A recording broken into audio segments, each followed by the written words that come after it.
UGC act 2026 को लेकर देश भर में बवाल मचा हुआ है। इसका विरोध हो रहा है और लोग कह रहे हैं कि इस एक्ट के आने से विश्वविद्यालयों में, महाविद्यालयों में जातीय भेदभाव खत्म नहीं होगा बल्कि और ज़्यादा बढ़ेगा।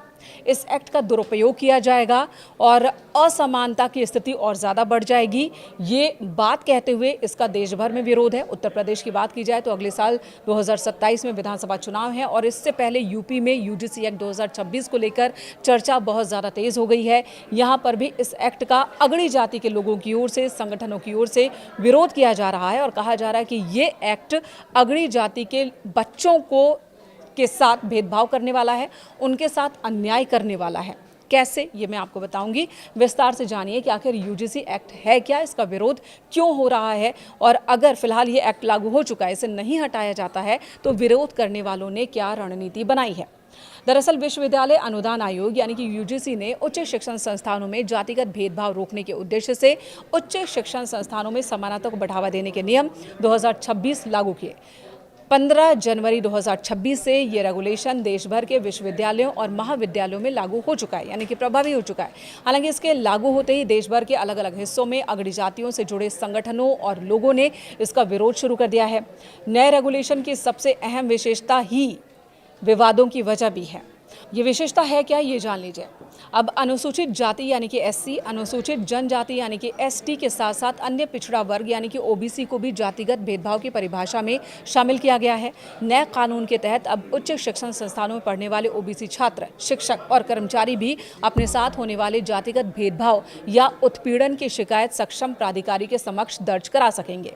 अब तक जातिगत भेदभाव से जुड़ी शिकायतों और प्रकोष्ठ मुख्य रूप से एससी एसटी समुदाय तक ही सीमित थे, यानी कि इनके लिए भी प्रकोष्ठ हुआ करते थे। लेकिन अब इस नए रेगुलेशन के बाद हर संस्थान में एससी, एसटी और ओबीसी के लिए समान अवसर प्रकोष्ठ स्थापित करना अनिवार्य कर दिया गया है और इसी के साथ यूनिवर्सिटी स्तर पर एक समानता समिति गठित की जाएगी जिसमें ओबीसी, महिला, एससी, एसटी और दिव्यांग वर्ग के प्रतिनिधियों को सदस्य के रूप में शामिल किया जाएगा। ये समिति हर 6 महीने पर अपनी एक रिपोर्ट तैयार करेगी और इसे यूजीसी को भेजेगी।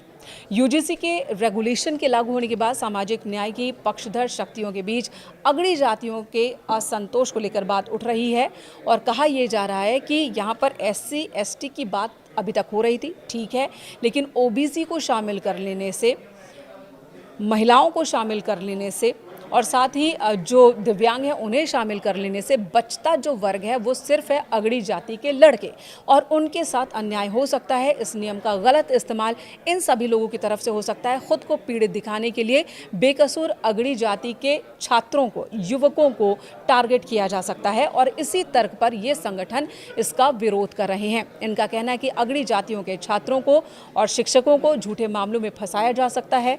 जयपुर में करणी सेना, ब्राह्मण महासभा, कायस्थ महासभा और वैश्व संगठनों ने मिलकर विरोध किया है। सवर्ण समाज समन्वय समिति S4 का गठन किया है और इस रेगुलेशन के खिलाफ बड़े स्तर पर आंदोलन करें, इसकी रूपरेखा पर वो काम कर रहे हैं। यूपी में भी इस पर चर्चा बहुत ज़्यादा हो रही है क्योंकि साल 2027 में विधानसभा चुनाव है और इसके मद्देनज़र भी यहाँ पर सुगबुगाहट बढ़ चुकी है। सोशल मीडिया पर अगड़ी जातियों से जुड़े कई इन्फ्लुएंसर, यूट्यूबर, कार्यकर्ता इसके विरोध में अभियान चला रहे हैं।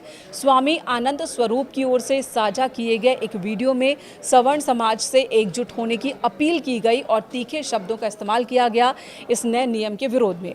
वहीं गाजियाबाद में डासना पीठ के पीठाधीश्वर नरसिंहानंद गिरी ने भी इसके विरोध में प्रदर्शन किया। वो जंतर मंतर की ओर कूच कर रहे थे और इस नए नियम को हटाने की मांग की है। कई और फोरम से भी इसके विरोध में आवाज़ें उठने लगी हैं। इसी बीच राजनीतिक दलों की ओर से भी इस पर प्रतिक्रियाएं आने लगी हैं। सरकार का कहना है कि किसी के साथ भी असमानता नहीं होने दिया जाएगा, भेदभाव नहीं होने दिया जाएगा और जो भी चिंताएं हैं सवर्ण यानी कि अगड़ी जाति के छात्रों को लेकर, उन चिंताओं पर भी ध्यान दिया जाएगा।